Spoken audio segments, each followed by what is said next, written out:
ಭಾರತದ ಒಕ್ಕೂಟ ವ್ಯವಸ್ಥೆ ನಿರ್ಮಾಣ ಆಗಿರೋದೇ ಭಾಷೆಗಳ ಆಧಾರದ ಮೇಲೆ. ಇವತ್ತು ರಾಜಕೀಯ ಬಿಕ್ಕಟ್ಟು ಹೆಂಗಿದೆ ಅಂದ್ರೆ, ಒಂದು ದೇಶ ಒಂದು ಭಾಷೆ ಒಂದೇ ಪಕ್ಷ ಅನ್ನೋ ರೀತಿಯಲ್ಲಿ ಪ್ರಜಾಪ್ರಭುತ್ವವನ್ನು ಸಂಪೂರ್ಣವಾಗಿ ನಾವು ಅಪಾಯಕ್ಕೆ ಒಡ್ಡಿದ್ದೇವೆ. ಭಾರತದ 8ನೇ ಶೆಡ್ಯೂಲ್ ಅಲ್ಲಿ ಇರ್ತಕ್ಕಂಥ ಎಲ್ಲಾ 22 ಭಾಷೆಗಳು ಕೂಡ ರಾಷ್ಟ್ರೀಯ ಭಾಷೆಗಳೇ. ಒಂದು ಭಾಷೆಯನ್ನ ಇನ್ನೊಂದು ಭಾಷೆಯ ಯಜಮಾನಿಕೆ ಇಲ್ಲಿ ಒಪ್ಲಿಕ್ಕಾಗಲ್ಲ. ಬಹುಶಃ ಈ ದೇಶ ಹಾಳಾಗಿರೋದು IAS ನವರಿಂದ. ಮಾಧ್ಯಮ ಮಾಡಕ್ಕೇನು ಹೊರಟಿದ್ದಾರೆ ಈಗ 28,600 ಶಾಲೆಗಳನ್ನ ನಾವು ಮುಚ್ಚುತ್ತಾ ಇದ್ದೇವೆ. ಕರ್ನಾಟಕದಲ್ಲಿ ಶಾಲೆಗಳನ್ನ ಮುಚ್ಚೋದು ಅಂದ್ರೆ ಹಳ್ಳಿಗಳಲ್ಲಿ ಸಂವಿಧಾನದ ಬಾಗಿಲನ್ನ ಮುಚ್ಚೋದು ಅಂತ. ಜೀವಿಸುವ ಹಕ್ಕು ಹೇಗ್ ಜೀವಿಸ್ಬೇಕು? ನಾನು ಬೀದಿಲೆ ಹುಟ್ಟಿ ಬೀದಿಲೆ ಸತ್ತು ಬೀದಿಲೆ ನನ್ನ ಜೀವನವನ್ನ ಪೂರೈಸೋದ ಅಥವಾ ಗೌರವಾನ್ವಿತವಾಗಿ ಜೀವಿಸೋದ? ಇವತ್ತು ಭಾರತದಲ್ಲಿ ಅಥವಾ ಕರ್ನಾಟಕದಲ್ಲಿ ಪ್ರಜಾಪ್ರಭುತ್ವವಾಗಿ ಉಳಿದಿಲ್ಲ. ಮೊದಲನೇದಾಗಿ ನಾನು ಭಾಷಾ ವಿಜ್ಞಾನಿ ಅಲ್ಲ, ನಾನೊಬ್ಬ ಶಿಕ್ಷಣ ಕ್ಷೇತ್ರದಲ್ಲಿ ಕೆಲಸ ಮಾಡ್ತಿರ್ತಕ್ಕಂಥವನು. ಹಾಗಾಗಿ ಭಾಷಾ ವಿಜ್ಞಾನಿಗಳು ತುಂಬ ಜನರಿದ್ದೀರಿ, ಏನಾದರೂ ತಪ್ಪುಗಳಾದರೆ ಕ್ಷಮಿಸಬೇಕು. ನಾನು ಮುಖ್ಯವಾಗಿ ಇವತ್ತು ಕನ್ನಡಕ್ಕೆ ಬಂದಂಥ ಸಂಕಷ್ಟಗಳ ಬಗ್ಗೆ ಮಾತನಾಡಲಿಕ್ಕೆ ಹೋಗಲ್ಲ. ಯಾಕೆಂದರೆ ಅದು ಒಂದು ರೀತಿ ಭಾಳ ವಿಸ್ತೃತವಾದಂಥ ಚರ್ಚೆ ಆಗುತ್ತೆ ಮತ್ತು ಅದಕ್ಕೆ ಅನೇಕ ಕಾರಣಗಳು ಕೂಡ ಇದ್ದಾವೆ. ಸೊ ಹಾಗಾಗಿ ನಾನು ಇವತ್ತೇನಿಲ್ಲಿ ದುಂಡು ಮೇಜಿನ ಸಭೆಯಲ್ಲಿ ಮುಖ್ಯವಾಗಿ ಚರ್ಚೆ ಮಾಡಬೇಕು ಅಂತ ಯೋಚನೆ ಮಾಡ್ತಿದ್ದೇವೆ. ಒಂದು ಸಮಗ್ರ ಭಾಷಾ ನೀತಿಯನ್ನು ರೂಪಿಸ್ತಕ್ಕಂಥದ್ದು. ಅದರ ಸುತ್ತ ನನ್ನ ಕೆಲವು ಮುಖ್ಯವಾದಂಥ ಅನಿಸಿಕೆಗಳನ್ನು, ಅಂಶಗಳನ್ನು ನಿಮ್ಮ ಮುಂದೆ ಚರ್ಚೆಗೆ ಇಡಲಿಕ್ಕೆ ನಾನು ಇಷ್ಟಪಡ್ತೇನೆ. ಮೊದಲನೇದಾಗಿ, ಭಾರತದಲ್ಲಿ ಸಮಗ್ರ ಭಾಷಾ ನೀತಿ ಅಂತ ಇಲ್ಲಿವರೆಗೂ ಇಲ್ಲ. ಇಡೀ ಭಾರತದಲ್ಲಿ ಭಾಷಾ ಸೂತ್ರಗಳನ್ನು ಮಾಡಿಕೊಂಡ್ವಿ. ಆ ಭಾಷಾ ಸೂತ್ರಗಳನ್ನು ಕೂಡ ತಪ್ಪು ಮಾಡಿಕೊಂಡ್ವಿ. ಯಾಕೆ ಅಂತ ಹೇಳಿದ್ರೆ, ಶಿಕ್ಷಣದಲ್ಲಿ ಇವತ್ತು ಚರ್ಚೆ ಆಗ್ತಿರ್ತಕ್ಕಂಥ ಭಾಷಾ ಸೂತ್ರ ಏನಿದೆ ಅದು ಪೆಡಗಾಜಿಕಲಿ ಅರ್ಥ ಮಾಡಿಕೊಂಡು ಜಾರಿಗೆ ತಂದಂಥ ಭಾಷಾ ಸೂತ್ರ ಅಲ್ಲ. ಆವಾಗ ಸ್ವಾತಂತ್ರ್ಯ ಬಂದ ತಕ್ಷಣ ದೇಶದ ಸಮಗ್ರತೆಯನ್ನು, ಐಕ್ಯತೆಯನ್ನು ಕಾಪಾಡೋದು ಹೇಗೆ, ಬಹುಶಃ ಎಲ್ಲರೂ ಹಿಂದಿಯನ್ನು ಕಲ್ತ್ಬಿಟ್ರೆ ಸಮಗ್ರತೆ, ಐಕ್ಯತೆ ಬರುತ್ತಾ ಅನ್ನೋ ಒಂದು ಚಿಂತನೆ ಮೇಲೆ ಮಾಡಿಕೊಂಡಿದ್ದೆ ಹೊರತು ಅದಕ್ಕೂ ಶಿಕ್ಷಣಕ್ಕೂ ಏನೇನೂ ಸಂಬಂಧ ಇಲ್ಲ. ಅದನ್ನು ನಾವು ಭಾಳ ಸ್ಪಷ್ಟವಾಗಿ ಅರ್ಥ ಮಾಡ್ಕೋಬೇಕು. ಮತ್ತು ಇನ್ನೊಂದು ಭಾಳ ಮುಖ್ಯವಾದಂಥ ವಿಚಾರ, ನೀತಿ ಮಾಡ್ತೇವೆ, ರೂಪಿಸ್ತೇವೆ ಅಂದ ತಕ್ಷಣ ನಾವು ಕೇಳ್ಕೋಬೇಕಾದಂಥ ಒಂದು ಭಾಳ ಮುಖ್ಯವಾದಂಥ ಪ್ರಶ್ನೆ, ಅದಕ್ಕೆ ತಾತ್ವಿಕ ಚೌಕಟ್ಟು ಏನು? ಯಾವ ಒಂದು ನಾರ್ಮೇಟಿವ್ ಫ್ರೇಮ್ವರ್ಕು ನಮಗೆ ಒಂದು ಒಕ್ಕೂಟ ವ್ಯವಸ್ಥೆಯಲ್ಲಿ ಆ ಬಗೆಯ ಭಾಷಾ ನೀತಿಯನ್ನು ರೂಪಿಸ್ಕೊಳ್ಳಿಕ್ಕೆ ಸಹಾಯ ಆಗುತ್ತೆ ಅಂತಕ್ಕಂಥ ಒಂದು ಮೂಲ ಪ್ರಶ್ನೆಯನ್ನು ಕೂಡ ನಾವು ಬಹುಶಃ ಇವತ್ತಿನ ದುಂಡು ಮೇಜಿನ ಸಭೆಯಲ್ಲಿ ಅವಲೋಕಿಸಬೇಕಾಗತ್ತೆ. ನನ್ನ ಪ್ರಕಾರ ಈ ತಾತ್ವಿಕ ಪ್ರಶ್ನೆಗೆ ಭಾಳ ಸ್ಪಷ್ಟವಾದಂಥ ಉತ್ತರ, ಭಾರತದ ಒಕ್ಕೂಟ ವ್ಯವಸ್ಥೆ ನಿರ್ಮಾಣ ಆಗಿರೋದೇ ಭಾಷೆಗಳ ಆಧಾರದ ಮೇಲೆ. ಭಾರತದ ಒಕ್ಕೂಟ ವ್ಯವಸ್ಥೆ, ಫೆಡ್ರಲಿಸಮ್ ಅಂತ ನಾವೇನು ಕರಿತೀವಿ, ಆ ಒಕ್ಕೂಟ ವ್ಯವಸ್ಥೆ ನಿರ್ಮಾಣ ಆಗಿರೋದೇ ಭಾಷೆಗಳ ಆಧಾರದ ಮೇಲೆ. ಸೊ ಆ ಭಾಷೆಗಳನ್ನು ಹೇಗೆ ನಾವು ನಿಜವಾಗಲೂ ಅದನ್ನು ಹೇಗೆ ಮುಂದೆ ತೆಗೆದುಕೊಂಡು ಹೋಗಲಿಕ್ಕೆ ನಾವು ಕಾರ್ಯಕ್ರಮಗಳನ್ನು ರೂಪಿಸ್ತೇವೆ ಅಂತಕ್ಕಂಥದ್ದು ಬರೀ ಭಾಷಾ ಅಥವಾ ಒಂದು ರಾಜ್ಯಕ್ಕೆ ಮಾತ್ರ ಒಳ್ಳೆಯದಾಗಲ್ಲ, ಇಡೀ ಒಕ್ಕೂಟ ವ್ಯವಸ್ಥೆಯನ್ನು ಗಟ್ಟಿ ಮಾಡಲಿಕ್ಕೆ ಮತ್ತು ಪ್ರಜಾಪ್ರಭುತ್ವವನ್ನು ಮತ್ತಷ್ಟು ಬಲವರ್ಧನೆ ಮಾಡಲಿಕ್ಕೆ ಅಗತ್ಯವಾಗಿ ಬೇಕಾದಂಥ ಒಂದು ಮುಖ್ಯವಾದಂಥ ದಸ್ತಾವೇಜಾಗುತ್ತೆ. ಭಾಷಾ ನೀತಿ ಇಲ್ಲದೆ ಇರೋದು ಅನೇಕ ಗೊಂದಲಗಳಿಗೆ ಇವತ್ತು ಎಡೆ ಮಾಡಿಕೊಟ್ಟಿದೆ. ಅದನ್ನು ನಾನು ಚರ್ಚೆಗೆ ಹೋಗಲ್ಲ, ಯಾಕೆಂದರೆ ಭಾಳ ದೊಡ್ಡ ಪ್ರಮಾಣದಲ್ಲಿ ಅದು ಚರ್ಚೆ ಆಗಬೇಕಾಗುತ್ತೆ.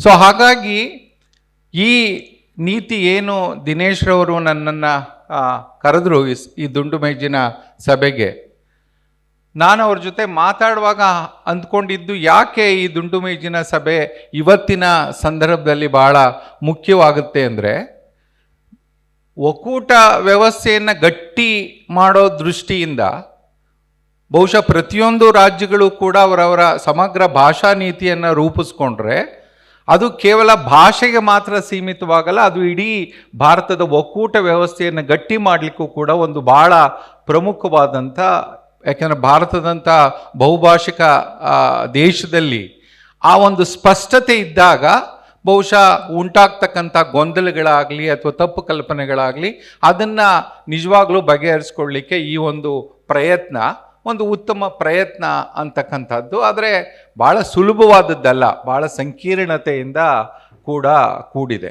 ಏಕೆಂದರೆ ನೀವು ಕಳೆದ ಸ್ವಾತಂತ್ರ್ಯ ನಂತರದ ಬೆಳವಣಿಗೆಗಳನ್ನು ನೋಡಿದ್ರೆ ನಾವು ಈ ದೇಶದಲ್ಲಿ ಭಾಷಾ ಸಮಾನತೆಯನ್ನು ಪಾಲಿಸೇ ಇಲ್ಲ. ನಾವು ಇವತ್ತು ರಾಜಕೀಯ ಬಿಕ್ಕಟ್ಟು ಹೆಂಗಿದೆ ಅಂದರೆ ಒಂದು ದೇಶ ಒಂದು ಭಾಷೆ ಒಂದೇ ಪಕ್ಷ ಅನ್ನೋ ರೀತಿಯಲ್ಲಿ ಪ್ರಜಾಪ್ರಭುತ್ವವನ್ನು ಸಂಪೂರ್ಣವಾಗಿ ನಾವು ಅಪಾಯಕ್ಕೆ ಒಡ್ಡಿದ್ದೇವೆ. ಅದು ಕೂಡ ಇವತ್ತಿನ ಸಂದರ್ಭದ ಒಂದು ದೊಡ್ಡ ಚಾಲೆಂಜೇ. ಇಂಥ ರಾಜಕೀಯ ಸಂದರ್ಭದಲ್ಲಿ ಇಂತಹ ಒಂದು ಭಾಷಾ ನೀತಿಯ ನಿರೂಪಣೆ ಯಾವ ಪೊಲಿಟಿಕಲ್ ಕಾಂಟೆಕ್ಸ್ಟ್ಗೆ ಅದು ಇದಾಗ್ಬೋದು ಅನ್ನೋದನ್ನು ಕೂಡ ನಾವು ಎಲ್ಲೋ ಒಂದು ಕಡೆ ಗಮನದಲ್ಲಿಟ್ಕೊ, ಅದೇನೇ ಇರಲಿ. ಆದರೆ ಬಹುಶಃ ಭಾಷಾ ನೀತಿಯನ್ನು ರೂಪಿಸುವಾಗ ಈ ಭಾಷಾ ಸಮಾನತೆಯ ತತ್ವ ಏನಿದೆ, ಎಲ್ಲ ಭಾಷೆಗಳನ್ನು ಸಮಾನವಾಗಿ ಗೌರವಿಸ್ತಕ್ಕಂಥದ್ದು, ಎಲ್ಲ ಭಾಷೆಯನ್ನು ಒಳ ಮಾಡ್ಕೊಳ್ತಕ್ಕಂಥದ್ದೇನಿದೆ ಅದು ಒಂದು ಮೂಲ ತತ್ವ ಆಗಬೇಕು. That should be the normative framework. ಅದು ಒಂದು ಮೂಲ ತತ್ವ ಆಗಬೇಕು. ಯಾಕೆಂತ ಹೇಳಿದ್ರೆ ಕಳೆದ 70 ವರ್ಷಗಳ ನೀವು ಏನೋ ಬೆಳವಣಿಗೆಗಳನ್ನು ಗಮನಿಸಿದ್ರೆ ನಾವು ಭಾಷೆಯನ್ನು ಏರಿದ್ದೇ ಜಾಸ್ತಿ ಹೊರತು ಭಾಷೆಯನ್ನು ನಿಜವಾಗ್ಲೂ ಕೂಡ ನಾವು ಒಂದು ರೀತಿ ಅವರವರ ಭಾಷೆಗೆ ಗೌರವವನ್ನು ಕೊಟ್ಟು ಸಮಾನವಾಗಿ ಅದನ್ನು ಗುರುತಿಸಿ ಗೌರವಿಸ್ತಕ್ಕಂಥ ಕೆಲಸ ಮಾಡಲೇ ಇಲ್ಲ. ಮತ್ತು ಭಾರತದಲ್ಲಿ ಒಂದು ನ್ಯಾಷನಲ್ ಲ್ಯಾಂಗ್ವೇಜ್ ಅಂತ ಇಲ್ಲ, ಒಂದು ರಾಷ್ಟ್ರೀಯ ಭಾಷೆ ಅನ್ನೋದಿಲ್ಲ. ಭಾರತದ 8ನೇ ಶೆಡ್ಯೂಲಲ್ಲಿರ್ತಕ್ಕಂಥ ಎಲ್ಲ 22 ಭಾಷೆಗಳು ಕೂಡ ರಾಷ್ಟ್ರೀಯ ಭಾಷೆಗಳೇ. ಒಂದು ಅಫಿಷಿಯಲ್ ಲ್ಯಾಂಗ್ವೇಜ್ ಬೇರೆ, ಆದರೆ ರಾಷ್ಟ್ರೀಯ ಭಾಷೆಗಳು ಅದಕ್ಕೀಗ ಇನ್ನೂ ಆ ಪಟ್ಟಿಯನ್ನು ದೊಡ್ಡದು ಮಾಡಲಿಕ್ಕೆ ಭಾಳ ಪ್ರಯತ್ನಗಳಾಗ್ತಾ ಇದ್ದಾವೆ. ಈಗ ಆ 22ನ್ನು ಸುಮಾರು 99 ಭಾಷೆಗಳು ಈಗ ಇನ್ನೀಗಾಗಲೇ ಕ್ಯೂನಲ್ಲಿದ್ದಾವೆ. ಸೊ ಹಾಗಾಗಿ ಎಲ್ಲೋ ಒಂದು ಕಡೆ ನಾವು ಮಾಡಲಿಕ್ಕೆ ಹೊರಟಿರ್ತಕ್ಕಂಥ ಈ ಒಂದು ಭಾಷಾ ನೀತಿ ಈ ತತ್ವವನ್ನು, ಒಳಗೊಳ್ಳುವಿಕೆಯನ್ನು ಮತ್ತು ಈಕ್ವಾಲಿಟಿ ಆಫ್ ಲ್ಯಾಂಗ್ವೇಜಸ್, ಒಂದು ಭಾಷೆಯನ್ನು ಇನ್ನೊಂದು ಭಾಷೆಯ ಯಜಮಾನಿಕೆ ಇಲ್ಲಿ ಒಪ್ಪಲಿಕ್ಕಾಗಲ್ಲ. ಅದೇ ನಮಗೆ ಇಂಗ್ಲೀಷ್ ಬಗ್ಗೆ ಇರ್ತಕ್ಕಂಥ ತಕರಾರು, ಯಜಮಾನಿಕೆಗೆ ಭಾಷೆ ಅಲ್ಲ. ಸೊ ಹಾಗಾಗಿ ಆ ತತ್ವವನ್ನು ಇಲ್ಲಿ ಹೇಗೆ ಅಳವಡಿಸ್ಕೊಳ್ತೀವಿ ಅಂತಕ್ಕಂಥದ್ದು ಕೂಡ ಒಂದು ಭಾಳ ಮುಖ್ಯವಾದ.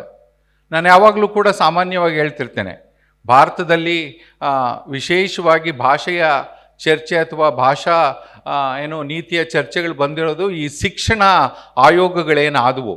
48ರ ಯೂನಿವರ್ಸಿಟಿ ಆಯೋಗ ಇರ್ಬೋದು, 53ರ ಮೊದಲಿಯಾರ್ ಆಯೋಗ ಇರ್ಬೋದು, 66ರ ಕೊಥಾರಿ ಆಯೋಗ, ಅಥವಾ ಅದರ ನಂತರ ಬಂದಂಥ ಶಿಕ್ಷಣ ನೀತಿಗಳೇನಿದ್ದಾವೆ 68, 86, 92ರ ಪರಿಷ್ಕೃತ ನೀತಿಗಳು, ಇವೆಲ್ಲವೂ ಕೂಡ ಅದನ್ನು ಶಿಕ್ಷಣದ ಭಾಗವಾಗಿ ಚರ್ಚೆ ಮಾಡಿದ್ದಾವೆ ಹೊರತು ಸಮಗ್ರ ಭಾಷಾ ನೀತಿ ಅಂತ ಹೇಳಿ ಚರ್ಚೆ ಮಾಡಿಲ್ಲ. ಬಹುಶಃ ಅದು ಇವತ್ತಿಗೂ ಕೂಡ 70 ವರ್ಷಗಳಲ್ಲಿ ಅದೊಂದು ಪೂರ್ಣವಾಗಿ ಕೆಲಸ ಆಗದೇ ಇರತಕ್ಕಂಥ ಕ್ಷೇತ್ರ.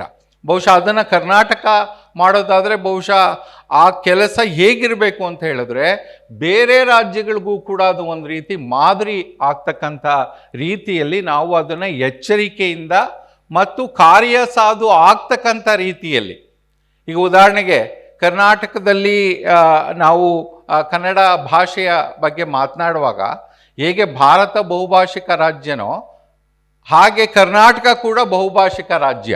ಇಲ್ಲಿ ತುಳು ಇದೆ, ಕೊಂಕಣಿ ಇದೆ, ಉರ್ದು ಇದೆ, ಮತ್ತು ನಮ್ಮ ಶೆಡ್ಯೂಲಲ್ಲಿರ್ತಕ್ಕಂಥ 5-6 ಭಾಷೆಗಳು ಮಾಧ್ಯಮಗಳಿಲ್ಲಿದ್ದಾವೆ, ಶಾಲೆಗಳು. ಮರಾಠಿ ಮಾಧ್ಯಮ ಇದೆ, ತೆಲುಗು ಇದೆ.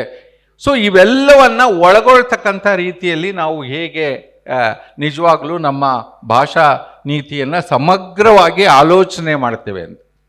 ಈಗ ಉದಾಹರಣೆಗೆ ನಾವು ರಾಜ್ಯ ಶಿಕ್ಷಣ ಆಯೋಗ ರಚನೆಯಾಗಿ ಕರ್ನಾಟಕ ರಾಜ್ಯಕ್ಕೊಂದು ಶಿಕ್ಷಣ ನೀತಿ ಆಗಬೇಕು ಅಂತ ಸರ್ಕಾರ ತೀರ್ಮಾನ ಮಾಡಿದಾಗ ಅದಕ್ಕೆ ಭಾಳಷ್ಟು ಶ್ರಮ ಹಾಕಿ ಕೆಲಸ ಮಾಡಿದ್ವಿ. ನಾರಾಯಣ್ ಕೂಡ ಇದ್ದಾರೆ ಇಲ್ಲಿ.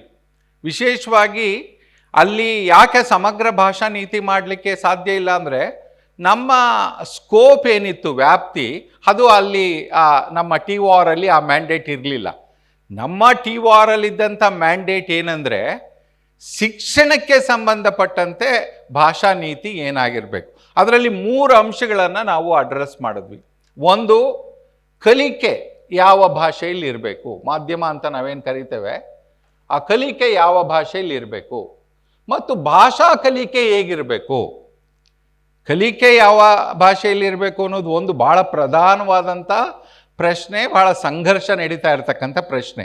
ಅದೇ ಥರ ಭಾಷೆಗಳನ್ನು ನಾವು ಕಲಿಕೆ ಯಾವ ರೀತಿಯಲ್ಲಿ ಮಾಡ್ಬೋದು, ಯಾವ ಹಂತದಲ್ಲಿ ಮಾಡ್ಬೋದು, ಮತ್ತು ಇದನ್ನು ಮಾಡುವಾಗ ನಾವು ಮುಖ್ಯವಾಗಿ ಯಾವ ಸಂಶೋಧನೆಗಳನ್ನು ನಾವು ನಿಜವಾಗಲೂ ಇಲ್ಲಿ ಪರಿಗಣಿಸಬೇಕು. ಉದಾಹರಣೆಗೆ, ಈ ಕಲಿಕೆಯ ಭಾಷೆ ಯಾವುದು ಇರಬೇಕು ಅನ್ನೋದ್ರ ಬಗ್ಗೆ ನಮಗೆ ನಮ್ಮ ಅನೇಕ ಅಧಿಕಾರಿಗಳೇನಿದ್ದಾರೆ ಅವರಿಗೆ ಕನಿಷ್ಠ ತಿಳುವಳಿಕೆ ಕೂಡ ಇಲ್ಲ. ಅನುಕರಣೆ ಮಾಡ್ತಿದ್ದಾರೆ ಹೊರತು ಅವರು ಮಗು ತನ್ನ ತಾಯ್ನುಡಿಯಲ್ಲಿ ಮೊದಲ 5 ಅಥವಾ 8 ವರ್ಷಗಳನ್ನು ಕಲಿಯದೇ ಇದ್ದರೆ ಅದು ಯಾವುದೇ 2ನೇ ಭಾಷೆಯನ್ನು ಸಮರ್ಥ ಅಥವಾ ಪ್ರಭುತ್ವ ಮಟ್ಟಕ್ಕೆ ಕಲೀಲಿಕ್ಕೆ ಸಾಧ್ಯ ಇಲ್ಲ ಅಂತಕ್ಕಂಥ ಕನಿಷ್ಠ ಜ್ಞಾನ ಕೂಡ ಇಲ್ಲ.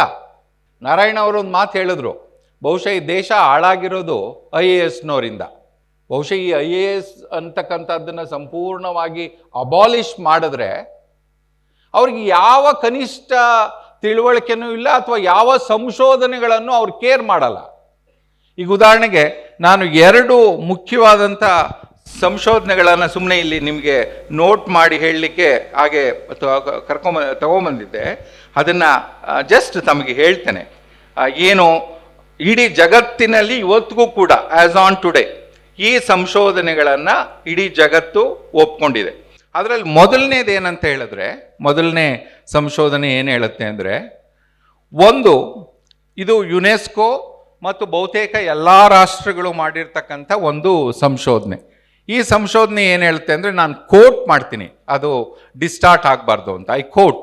ಯುನೆಸ್ಕೋ ಏನು ಹೇಳುತ್ತೆ ಅಂದರೆ, ವಿಶ್ವದಾದ್ಯಂತ ನಡೆಸಿರುವ ಅಧ್ಯಯನಗಳು ಹೀಗೆ ಹೇಳುತ್ತವೆ, ಅಂದರೆ ಭಾಷೆಯ ಬಗ್ಗೆ, ಭಾಷೆ ಮತ್ತು ಕಲಿಕೆಯ ಬಗ್ಗೆ ನಮಗಿರುವ ಹಲವು ಬಗೆಯ ತಪ್ಪು ಕಲ್ಪನೆಗಳು ನಮ್ಮ ನಿರ್ಧಾರಗಳಿಗೆ ಅಡ್ಡ ನಿಂತಿವೆ. ಈ ತಪ್ಪು ಕಲ್ಪನೆಗಳನ್ನು ಬಹಿರಂಗಪಡಿಸಿದಾಗ ಮಾತ್ರ ಜನಸಾಮಾನ್ಯರ ಕಣ್ಣು ತೆರೆಸಲು ಸಾಧ್ಯ. ಅಂತಹ ಕೆಲವು ಬಹುದೊಡ್ಡ ಮಿಥ್ಯಗಳೆಂದರೆ, ಯಾವುದೇ ವಿದೇಶಿ ಭಾಷೆಯನ್ನು, ಇಂಗ್ಲಿಷ್ ಇರ್ಬೋದು, ಯಾವುದೇ ವಿದೇಶಿ ಭಾಷೆಯನ್ನು, ನಮ್ಮ ಸಂದರ್ಭದಲ್ಲಿ ಆಂಗ್ಲ ಭಾಷೆ, ಕಲಿಯಲು ಉತ್ತಮ ಮಾರ್ಗವೆಂದರೆ ಅದನ್ನು ಬೋಧನಾ ಮಾಧ್ಯಮವಾಗಿ ಬಳಸಬೇಕೆಂಬುದು. ಇದೊಂದು ದೊಡ್ಡ ತಪ್ಪು ಕಲ್ಪನೆ. ಇನ್ನೊಂದು, ವಿದೇಶಿ ಭಾಷೆಯನ್ನು ಕಲಿಯಬೇಕಾದರೆ ಸಾಧ್ಯವಾದಷ್ಟು ಬೇಗ ಪ್ರಾರಂಭಿಸಬೇಕು ಎಂಬ ಕಾತುರ. ಮೂರನೆಯದು, ವಿದೇಶಿ ಭಾಷೆಯನ್ನು ಕಲಿಯಲು ಮಾತೃಭಾಷೆಯು ಅಡ್ಡಿಯಾಗುತ್ತದೆ. ಆದರೆ ಸಂಶೋಧನೆ ಸ್ಪಷ್ಟವಾಗಿ ಈ ಎಲ್ಲ ಮಿಥ್ಯಗಳ ಸತ್ಯಕ್ಕಿಂತ ಹೆಚ್ಚು ಸುಳ್ಳು ಎಂಬುದನ್ನು ಸಾಬೀತು ಮಾಡಿದೆ. ಇದು ಆಧಾರರಹಿತ ತಪ್ಪು ಕಲ್ಪನೆಯಿಂದ ಕೂಡಿದೆ.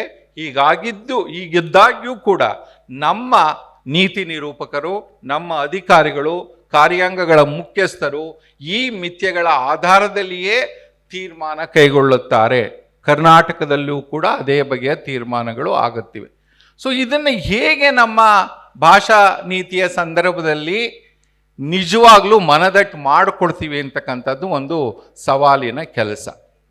ಸೊ ಮಾಧ್ಯಮ ಮಾಡೋಕ್ಕೇನು ಹೊರಟಿದ್ದಾರೆ, ಈಗ 28,600 ಶಾಲೆಗಳನ್ನು ನಾವು ಮುಚ್ತಾ ಇದ್ದೇವೆ. ಈಗ KPS ಮತ್ತು ಮ್ಯಾಗ್ನೆಟ್ ಶಾಲೆಗಳಲ್ಲಿ ನಾನು ನಾರಾಯಣ್ ಗೌಡರ ಗಮನಕ್ಕೆ ತರಲಿಕ್ಕೆ ಇಷ್ಟಪಡ್ತೇನೆ.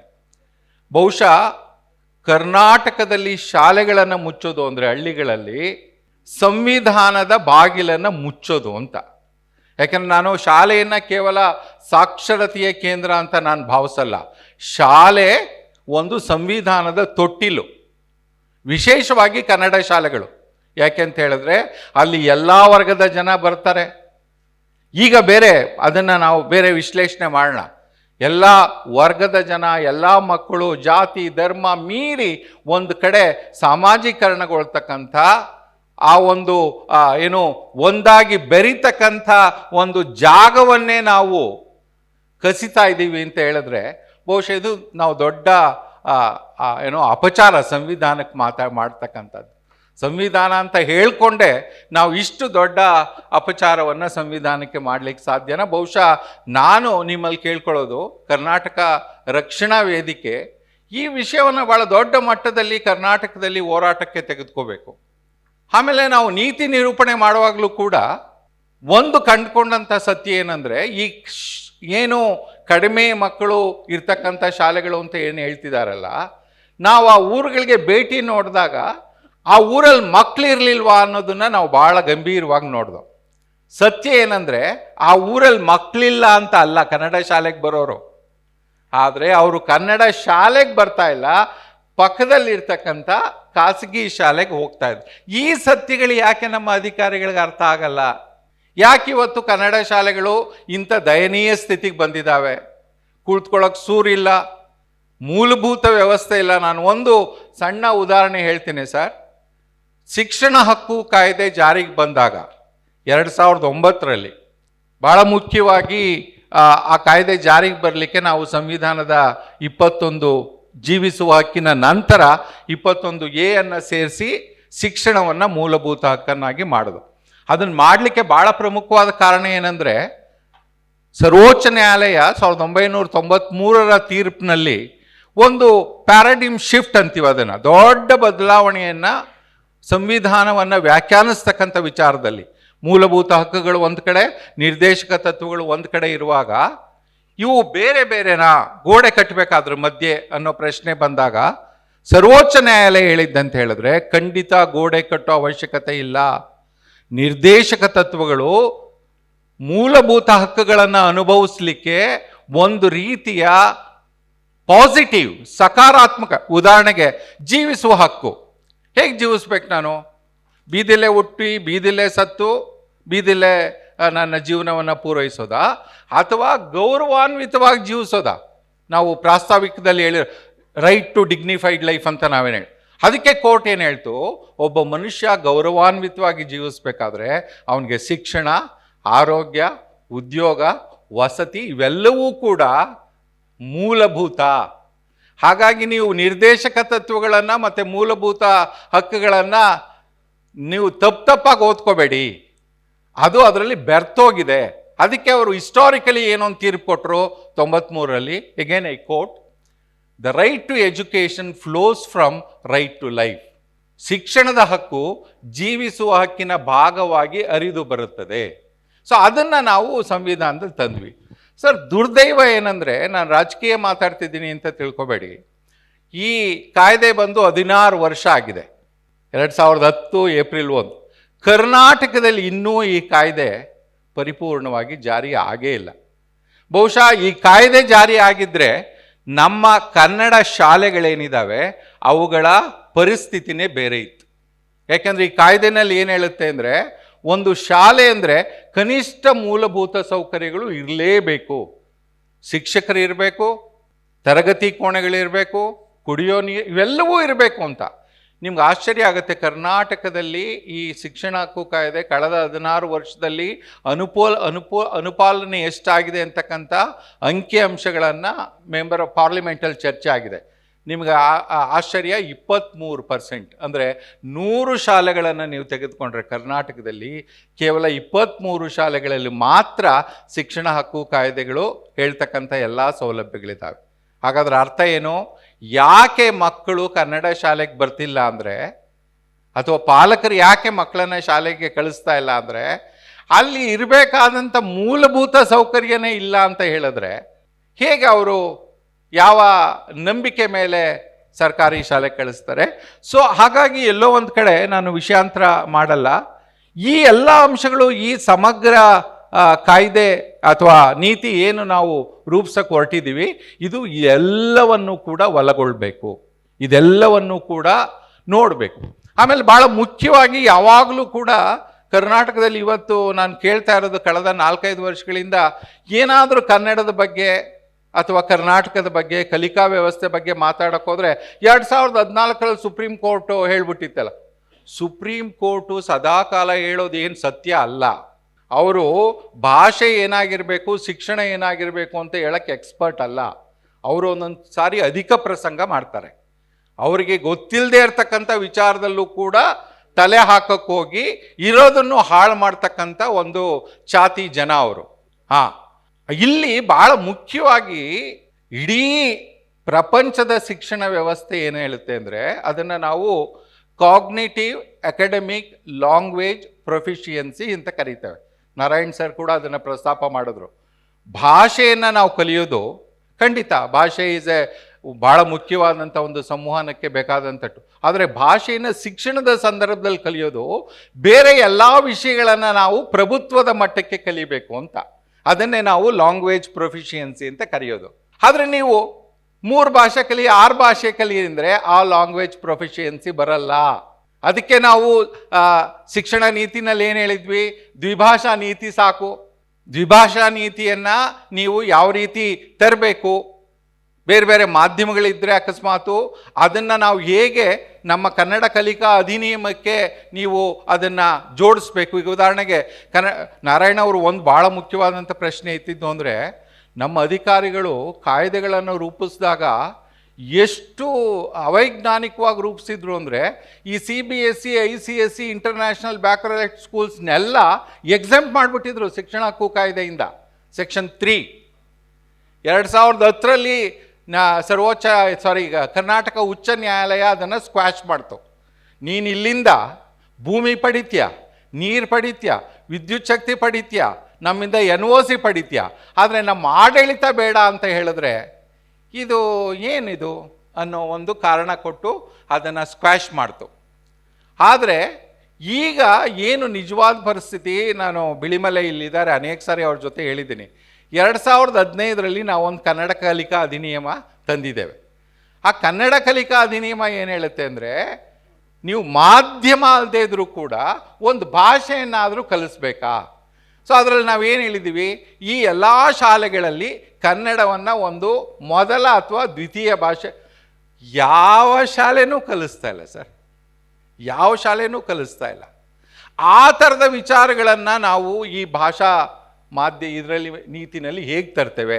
ಆ ಶಾಲೆಗಳು ಕಲಿಸದೇ ಇದ್ದರೆ ಅವ್ರ ಮೇಲೆ ನಾವು ಕೊಡ್ತಕ್ಕಂಥ NOC ಏನಿದೆ ಅದನ್ನು ಹಿಂಪಡಿತಕ್ಕಂಥ ಅಂಶಗಳನ್ನು ಇಲ್ಲಿ ನಾವು ಪ್ರಸ್ತಾಪ ಮಾಡಲಿಕ್ಕೆ ಸಾಧ್ಯನಾ? ಯಾಕೆಂದರೆ ನೀನು ಕರ್ನಾಟಕದಲ್ಲಿ ಎಲ್ಲ ವಿಷಯಗಳನ್ನ ಕನ್ನಡದಲ್ಲಿ ಅಲ್ಲದೇ ಇದ್ರೂ ಕೂಡ ಕನ್ನಡ ಭಾಷೆನ ಒಂದು ಭಾಷೆಯನ್ನು ಕಲಿಸಲ್ಲ ಅಂತ ಹೇಳಿದ್ರೆ, ಅಂಥ ಶಾಲೆಗಳು ನಿಜವಾಗಲೂ ನಮಗೆ ಆರ್ಟಿಕಲ್ 354 ಸಂವಿಧಾನದಲ್ಲಿ ರಾಜ್ಯಕ್ಕೆ ತನ್ನ ಅಧಿಕೃತ ಭಾಷೆಯನ್ನು ಘೋಷಿಸಲಿಕ್ಕೆ, ಜಾರಿ ಮಾಡಲಿಕ್ಕೆ ಅವಕಾಶ ಕೊಡುತ್ತೆ. ನೀವು ಸಂವಿಧಾನಕ್ಕಿಂತ ದೊಡ್ಡವರು ಅನ್ನೋದಾದರೆ ಬಹುಶಃ ಆ ವಿಷಯಗಳನ್ನು ನಾವಿಲ್ಲಿ ಪ್ರಸ್ತಾಪ ಮಾಡ್ಬೋದು. ಯಾಕೆ ನಾನು ಈ ಸಮಗ್ರ ಭಾಷಾ ನೀತಿ ನೀವು ಯೋಚನೆ ಮಾಡ್ತಿರೋದು ಭಾಳ ಸಂಕೀರ್ಣವಾಗಿದೆ ಅಂತ ಹೇಳಿದ್ರೆ, ನಾನು ಶಿಕ್ಷಣದ ಬಗ್ಗೆ ಮಾತನಾಡ್ತಾ ಇಲ್ಲ. ಈಗ ನ್ಯಾಯಾಂಗ ವ್ಯವಸ್ಥೆಯಲ್ಲಿ ಲೋವರ್ ಕೋರ್ಟ್ಸು ಸ್ವಲ್ಪ ಮಟ್ಟಿಗೆ ಕನ್ನಡವನ್ನು ಬಳಸ್ತಾ ಇದ್ದಾರೆ. ಆದರೆ ಉಚ್ಚ ನ್ಯಾಯಾಲಯದ ಈಗ ಯಾವಾಗಲೂ ಕೂಡ ಒಂದು ಅಂತಾರಾಷ್ಟ್ರೀಯ ಒಪ್ಪಂದ ಇದೆ, ನಾವೆಲ್ಲರೂ ಭಾರತ ಅದು ಅಧಿಕೃತ ಒಪ್ಪಂದ ಅಲ್ಲದೇ ಇದ್ರೂ ಕೂಡ ಇಡೀ ಜಗತ್ತದನ್ನು ಒಪ್ಕೊಂಡಿದೆ. ಬಾರ್ಸಿಲೋನಾ ಡಿಕ್ಲರೇಷನ್ 1996 ಅಂತ ಭಾಳ ವಿಸ್ತೃತವಾದಂಥ ಒಂದು ಭಾಷಾ ಘೋಷಣೆ. ಬಾರ್ಸಿಲೋನಾ ಡಿಕ್ಲರೇಷನ್, ಭಾಷಾ ಹಕ್ಕುಗಳ ಘೋಷಣೆ. ಅದು ಏನು ಹೇಳುತ್ತೆ ಅಂದರೆ, ಬರೀ ಶಿಕ್ಷಣದಲ್ಲಿ ಮಾತ್ರ ಅಲ್ಲ, ಯಾವ್ಯಾವ ಭಾಷಾ ಸಮುದಾಯಗಳಿದಾವೋ ಆ ಭಾಷಾ ಸಮುದಾಯಗಳಿಗೆ ನೀವು ಆಡಳಿತದಲ್ಲಿ, ನ್ಯಾಯಾಂಗದಲ್ಲಿ, ಶಾಸಕಾಂಗಗಳಲ್ಲಿ ಅವರ ಭಾಷೆಗಳನ್ನು ಬಳಸಲಿಕ್ಕೆ ನೀವು ಅವಕಾಶವನ್ನು ಕೊಡಬೇಕು. ಆ ರೀತಿಯಲ್ಲಿ ನಾವು ಭಾಷಾ ನೀತಿಯನ್ನು ರೂಪಿಸಬೇಕು. ಅವನು ಕನಿಷ್ಠ ಅವನ ಅಹವಾಲನ್ನು ಅವನ ಭಾಷೆಯಲ್ಲಿ ಹೇಳ್ಕೊಳ್ಳೋದು ಸಂವಿಧಾನದ ಆರ್ಟಿಕಲ್ 19 ಭಾಗ ಅಭಿವ್ಯಕ್ತಿ ಸ್ವಾತಂತ್ರ್ಯ. ನನ್ನ ಕಷ್ಟ ಏನು ಅಂತ ಹೇಳ್ಕೊಳ್ಳೋದು. ಸೊ ಆ ರೀತಿಯಲ್ಲಿ ನಾವು ಹೇಗೆ ಈ ಒಂದು ಭಾಷಾ ನೀತಿ ಮಾಡಲಿಕ್ಕೆ ಹೊರಟಿದ್ದೀವಿ, ಅದಕ್ಕೆ ಒಂದು ಇನ್ಕ್ಲೂಸಿವ್ನೆಸ್, ಎಲ್ಲರನ್ನ ಒಳಗೊಳ್ತಕ್ಕಂಥ ಮತ್ತು ಸಂವಿಧಾನದ ಮೂಲ ಆಶಯಗಳೇನಿದ್ದಾವೆ, ತಾರತಮ್ಯ ಆಗದೆ ಇರತಕ್ಕಂಥ, ಒಂದು ಭಾಷೆಯನ್ನು ಇನ್ನೊಂದು ಭಾಷೆ ಶ್ರೇಷ್ಠ ಅಂತಕ್ಕಂಥ ಒಂದು ವ್ಯಸನ ಇದೆಯಲ್ಲ ನಮಗೆ. ನನ್ನ ಭಾಷೆನೇ ಶ್ರೇಷ್ಠ, ನಿನ್ನ ಭಾಷೆ ಕನಿಷ್ಠ, ಈ ವ್ಯಸನವನ್ನು ಅದರಲ್ಲಿ ಸೇರ್ಸೋಕೆ ಹೋಗಬಾರ್ದು. ಎಲ್ಲವನ್ನೂ ಒಳಗೊಳ್ತಕ್ಕಂಥ. ಬಹುಶಃ ನಾನು ಈ ದಕ್ಷಿಣ ಕನ್ನಡ ಮತ್ತು ಉಡುಪಿ ಕಡೆ ಹೋದಾಗ ಆ ಮಕ್ಕಳು ತುಳುನಲ್ಲಿ ಕನಿಷ್ಠ ನಮಗೆ ಒಂದು 2-3ನೇ ಕ್ಲಾಸ್ವರೆಗೂ ಕಲೀಲಿಕ್ಕೆ ಅವಕಾಶ ಕೊಟ್ಟರೆ ನಮ್ಮ ಕನ್ನಡದ ಕಲಿಕೆ ಇನ್ನೂ ಉತ್ತಮ ಆಗುತ್ತೆ. ಆದರೆ ಎಲ್ಲೋ ಒಂದು ಕಡೆ ನಾವು ಏನೋ ಒಂದು ತಪ್ಪು ನಿರ್ಧಾರಗಳು ಮಾಡೋದು ಏನಂತ ಹೇಳಿದ್ರೆ, ಯಾಕೆಂದರೆ 350A ಏನಿದೆ ಸಂವಿಧಾನದಲ್ಲಿ, ಅದು ಭಾಷಾ ಅಲ್ಪಸಂಖ್ಯಾತರು ಯಾರ್ಯಾರಿದ್ದಾರೆ ಅವ್ರಿಗೆ ಅವರ ಮಾತೃಭಾಷೆಯಲ್ಲಿ ಕನಿಷ್ಠ ಪ್ರಾಥಮಿಕ ಶಿಕ್ಷಣವನ್ನು ಮಾಡಲಿಕ್ಕೆ ಅವಕಾಶ ಮಾಡಿಕೊಡುತ್ತೆ. 350B ಇನ್ಫ್ಯಾಕ್ಟ್ ಏನು ಹೇಳುತ್ತೆ ಅಂದರೆ, ರಾಜ್ಯಗಳದನ್ನು ಸರಿಯಾಗಿ ಮಾಡ್ತಿದ್ಯಾ ಅನ್ನೋದನ್ನು ರಾಷ್ಟ್ರಾಧ್ಯಕ್ಷರು ಅಂದರೆ ಪ್ರೆಸಿಡೆಂಟ್ ಒಬ್ಬ ಅಧಿಕಾರಿಯನ್ನು ನೇಮಕ ಮಾಡೋದ್ರ ಮೂಲಕ ಅದನ್ನು ವೀಕ್ಷಣೆ ಮಾಡ್ಬೋದು ಅಂತಕ್ಕಂಥ ಅಂಶವನ್ನು, ನೇಮಕ ಮಾಡಲಿಕ್ಕೆ ಅವಕಾಶ ಇದೆ ಅಂತಕ್ಕಂಥ ಅಂಶವನ್ನು ಕೂಡ 350B ಹೇಳುತ್ತೆ. ಅಂದರೆ ನಾನೇನು ಹೇಳಕ್ಕೆ ಹೊರಟಿದ್ದೀನಿ ಅಂದರೆ, ಕರ್ನಾಟಕ ರಾಜ್ಯ ಹೇಗೆ ಭಾರತ ಬಹುಭಾಷಿಕ ದೇಶನೋ, ಕರ್ನಾಟಕನೂ ಕೂಡ ಬಹುಭಾಷಿಕ ರಾಜ್ಯ ಆಗಿರೋದ್ರಿಂದ ನಾವು ರೂಪಿಸ್ತಕ್ಕಂಥ ಈ ನೀತಿ ಈ ಎಲ್ಲ ಭಾಷೆಗಳನ್ನು, ಬ್ಯಾರಿ ಇರ್ಬೋದು, ಲಂಬಾಣಿ ಇರ್ಬೋದು, ತುಳು ಇರ್ಬೋದು, ಕೊಡವ ಇರ್ಬೋದು, ಉರ್ದು ಇರ್ಬೋದು, ಇವೆಲ್ಲವನ್ನು ಹೇಗೆ ಒಳ ಮಾಡಿಕೊಳ್ಳುತ್ತೆ, ಯಾವ ಹಂತದಲ್ಲಿ. ಆಮೇಲೆ ಶಿಕ್ಷಣದಲ್ಲಿ ಇರ್ತಕ್ಕಂಥ ಒಂದು ದೊಡ್ಡ ತಪ್ಪು ಕಲ್ಪನೆ ಏನಂದರೆ, ಎಲ್ಲ ಭಾಷೆಗಳು ಮಾಧ್ಯಮ ಆಗಬೇಕಾಗಿಲ್ಲ. ಅದನ್ನು ಕೊಥಾರಿ ಆಯೋಗನೇ ಹೇಳಿದೆ. ಆ್ಯಸ್ ಫಾರ್ ಆ್ಯಸ್ ಪಾಸಿಬಲ್ ಅಂತ ರೈಟ್ ಟು ಎಜುಕೇಷನ್ ಆ್ಯಕ್ಟಲ್ಲಿ ಬರೆದಿದೆ. ಆದರೆ ಅದನ್ನು ಜನ ಏನು ತಪ್ಪು ತಿಳ್ಕೊಂಬಿಟ್ರು ಅಂದರೆ, ಆ್ಯಸ್ ಫಾರ್ ಆ್ಯಸ್ ಪಾಸಿಬಲ್ ಅಂದರೆ ಮಾಡಿದ್ರೆ ಮಾಡ್ಬೋದು, ಬಿಟ್ಟರೆ ಬಿಡ್ಬೋದು ಅಂತ. ಆ ಪದಪುಂಜವನ್ನು ಬಳಸಿರೋ ಉದ್ದೇಶ ಏನಂದರೆ, ಎಲ್ಲ ಭಾಷೆಗಳಲ್ಲೂ ಕೊಡಲಿಕ್ಕಾಗಲ್ಲ, ಅಟ್ಲೀಸ್ಟ್ ಯಾವ ಭಾಷೆಗಳಲ್ಲಿ ಕೊಡ್ಬೋದು ಮಾತೃಭಾಷೆಯಲ್ಲಿ ಶಿಕ್ಷಣ, ಅದನ್ನಾದರೂ ಕೊಡಬೇಕು ಅನ್ನೋದು ಅದ್ರ ಉದ್ದೇಶ. 29(2)F RTE act. ಆದರೆ ನಾವು ಅದನ್ನು ಜಾರಿ ಮಾಡಲೇ ಇಲ್ಲ.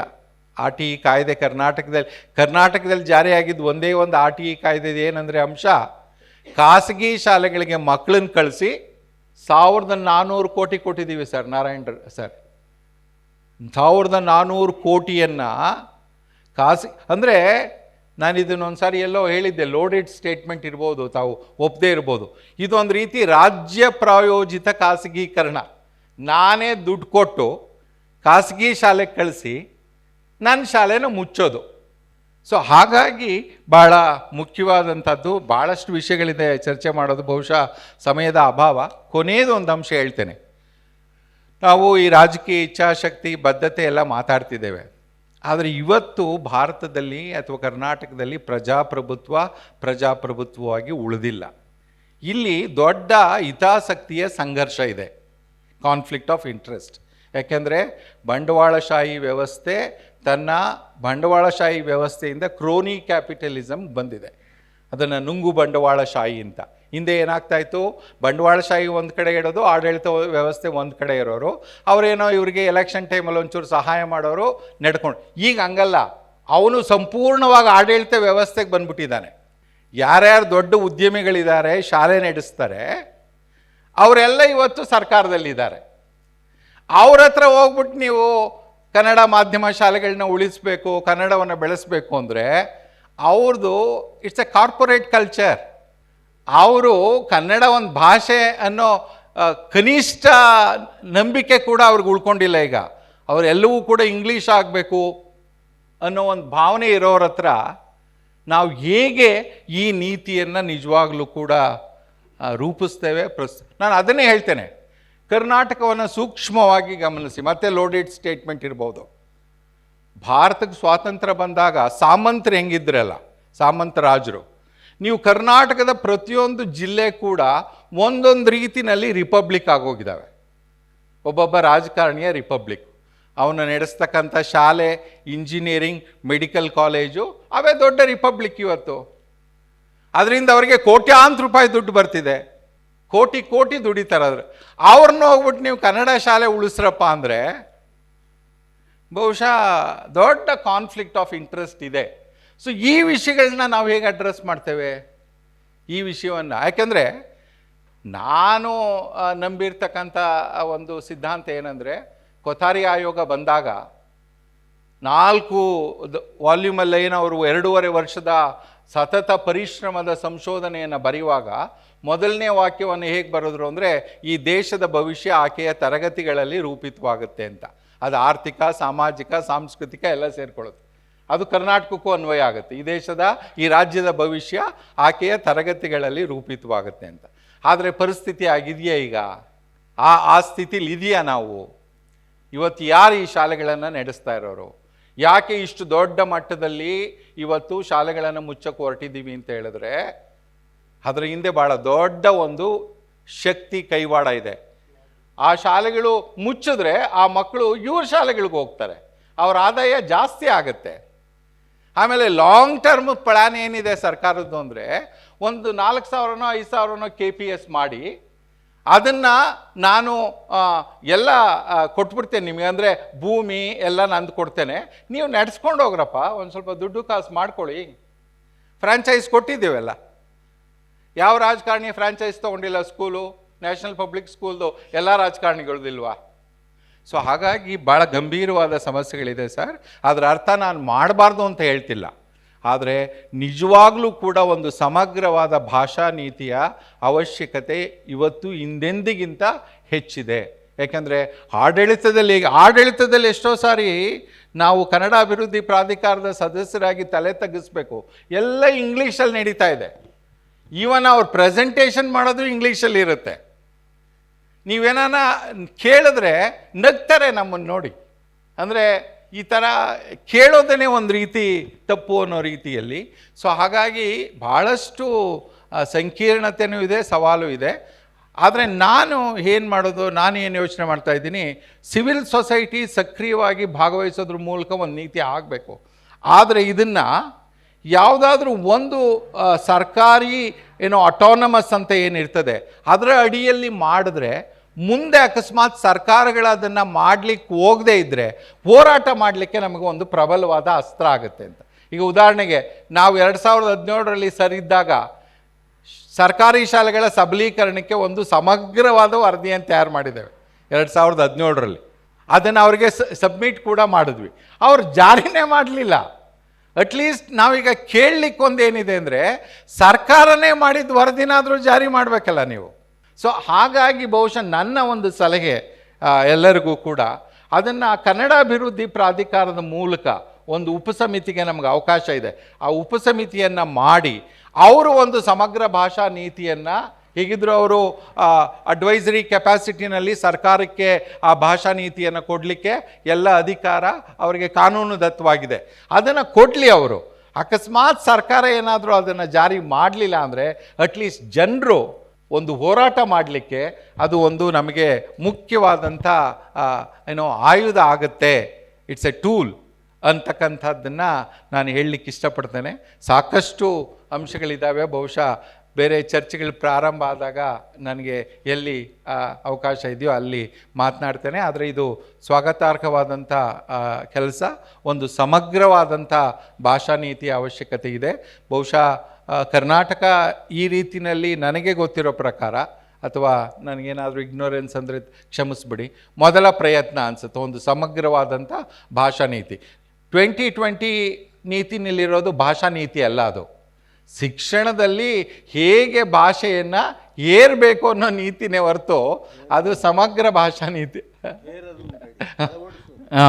ಅದನ್ನು ಮಾಡ್ತಕ್ಕಂಥದ್ದು.